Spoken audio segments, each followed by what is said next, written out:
गांव की बहन में। फूलमती काकी, अंजलि दीदी के लिए शहर से फोन आया है, जल्दी से भेजो दुकान पे, नहीं तो फोन कट जाएगा।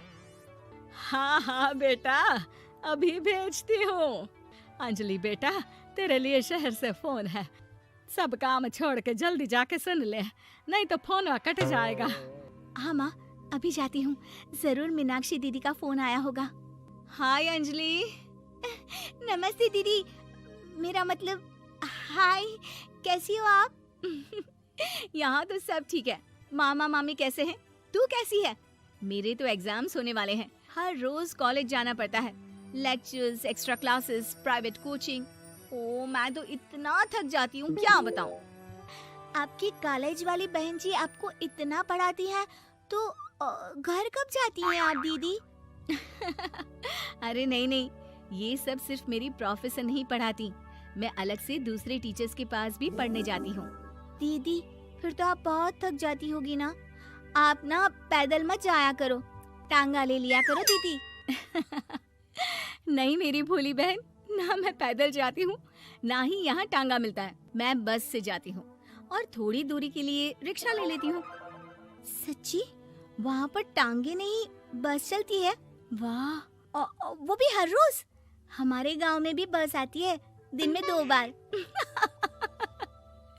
यही तो खास बात है शहर की, यहाँ बसें पूरा दिन दौड़ती हैं सड़कों पर, और सिर्फ बसें ही नहीं, कार, स्कूटर और ट्रक भी, और तो और थोड़ी दूरी पर तो हवाई जहाज भी है, जहाँ से हवाई जहाज आसमान में उड़ते हैं। अच्छा दीदी, मैं फोन रखती हूँ, बुआ जी फूफा जी को मेरा नमस्ते कहना। हाँ माँ, हम लोग शहर में क्यों नहीं रहते? बुआ जी, फूफा जी और मीनाक्षी दीदी तो शहर में ही रहते हैं। अरे क्योंकि तेरे बुआ जी की शादी शहर में हुई थी, इसलिए बेटा। शादी से पहले वो भी तेरे पापा और दादा दादी के साथ गांव में ही रहती थी। तो फिर बा, मुझे शहर भेज दो ना, मैं भी शहर देखना चाहती हूँ। इतनी बार मीनाक्षी दीदी से शहर के बारे में सुन चुकी हूँ, अब मैं भी वहाँ जाकर देखना चाहती हूँ। बस आप मुझे शहर भेज दो। ठीक है, इस बार गर्मियों की छुट्टियों में कुछ दिन रह आना शहर, अपनी बुआ के घर। अब तो खुश ना?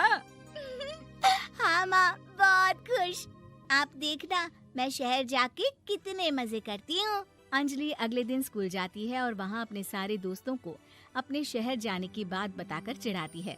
अरे श्रद्धा, शीतल, सरोज, तुम लोग इन गर्मियों की छुट्टियों में कहाँ जा रही हो?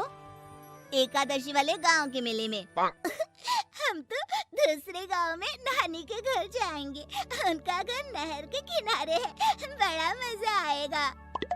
हम इस बार कहीं नहीं जा रहे, बल्कि हमारे घर में रहने के लिए मेहमान आएंगे। और तू? अरे मेरा क्या है, मैं तो बस पास वाले शहर जा रही हूँ, अपनी बुआ जी के घर, वहीं रहूंगी कुछ दिन। तुम लोग चिंता मत करना, मैं चिट्ठी लिखूंगी तुम सबको वहाँ से। पापा मुझे तो चक्कर आ रहे हैं, जी घबरा रहा है। बेटा, शहर आने की जिद भी तो तूने ही की थी, अब पहली बार बस में चढ़ी है तो यही होना था, भुगतो अब। अरे मामा जी, अंजलि, आप लोग आने से पहले बता तो देते, मैं लेने आ जाती बस स्टैंड तक। आओ आओ भैया, आओ बेटी अंजलि। माँ बुआ जी कैसे हैं वहाँ, और भाभी कैसी हैं?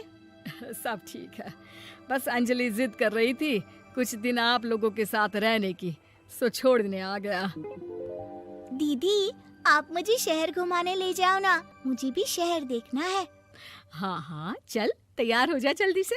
अंजलि तैयार होने जाती है और कुछ देर बाद जब बाहर आती है तो अरे ये क्या कर दिया तूने, मार्केट तक ही तो जाना है, इतनी डार्क रेड लिपस्टिक, इतने बड़े बड़े झुमके और चूड़ियां और चेहरे पर इतना सारा पाउडर। मेरी बहन, ऐसे नहीं चलेगा, जा और ये सब हटा के आ। अरे कैसे, क्यों? मैंने शहर आने के लिए इतनी मेहनत से ये सब इकट्ठा किया था, और वैसे भी मैंने देखा है मोहल्ले की राधा काकी के टीवी पर एक फिल्म चल रही थी, उसमें हीरोइनें ना ऐसे ही तैयार होकर जाती है घूमने। सब पता है मुझे, मैं तो ऐसे ही जाऊंगी दीदी। अंजलि शहर की चकाचौंध को देखकर बहुत हैरान और खुश होती है। ऊंची ऊंची इमारतें, सड़क पर दौड़ती गाड़ियाँ, बड़ी बड़ी दुकानें, उसकी एक्साइटमेंट का ठिकाना नहीं था।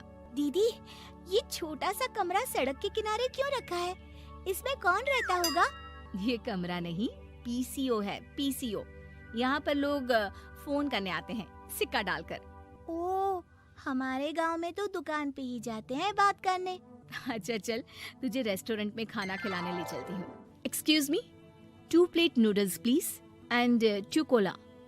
मीनाक्षी को ऑर्डर प्लेस करते हुए अंजलि बहुत ध्यान से देखती है और थोड़ी ही देर में ऑर्डर लेकर वेटर आ जाता है और खाना टेबल पर रख देता है। अरे, ये लंबी लंबी सेवइयाँ खाते कैसे हैं दीदी? और इसके साथ कोई अचार, प्याज, मूली कुछ भी नहीं दिया, बस ये छोटा सा पेट खुजाने वाला दे दिया है। गांव में तो छोटे छोटे चावल ही होते हैं जो कि हाथ से ही खा लेती हूँ। अब इसे कैसे खाऊं दीदी? एक्सक्यूज मी, एक चम्मच प्लीज, और लिटिल प्याज और अचार और मूली और एक गिलास मट्ठा, वो बाद में। हाँ, अब ये सब सुनकर आसपास बैठे लोगों को हंसी आ जाती है। मीनाक्षी भी अपनी हंसी किसी तरह रोकने की कोशिश करती है और वेटर मुस्कुराता हुआ वहाँ से चला जाता है। अंजलि समझ नहीं पाती कि सब किस बात पर हंस रहे थे, लेकिन वो छिप जाती है। दीदी, मुझे लगता है कि मुझे इन सेवइयों को ऐसे ही खा लेना चाहिए, इसी पेट खुजाने वाले कांटे के साथ। एक काम कर, तू मुझे खाते देख, जैसे मैं खाऊं तो भी वैसे ही खा ले। ठीक है दीदी। अंजलि खाते खाते नूडल्स में सिरका ज्यादा डाल देती है, फिर ऊपर से नमक दानी से खेलते हुए काफी नमक भी अनजाने में छिड़क लेती है। अरे, ये क्या क्या खा लिया? अरे हाय हाय, कितना कड़वा है। पानी पानी, ये काला शरबत ही पी लेती हूँ। और जल्दबाजी में अंजलि जल्दी जल्दी कोला पी लेती है, जिससे उसके नाक में झंझनाहट होती है। दीदी, मुझे ले चलो यहाँ से। मैं ये सब शहरी खाना नहीं खा सकती। अब शर्म के मारे मीनाक्षी अपनी बहन को वापस घर ले जाती है और कहती है कि देख अंजलि, माना कि शहर और गांव एक दूसरे से बहुत अलग है, लेकिन इसका मतलब ये नहीं कि हमेशा शहर ही बेहतर हो और उस वजह से हमें वो सब करना पड़े जो हम नहीं कर सकते। शहर में सहूलतें तो हैं ही, पर चुनौतियां भी हैं। हम जहाँ भी रहें, हमें कभी अपने आप को कम या ज्यादा नहीं समझना चाहिए। और किसी भी नई जगह में ढलने में समय लगता है, उसके लिए तुम्हें दूसरों की नकल करने की कोई जरूरत नहीं है। बेटा, घूम लिया शहर या अभी और घूमना है? नहीं पापा, मैं अपनी गलती समझ गई हूँ। आप गांव ही ले चलिए मुझे।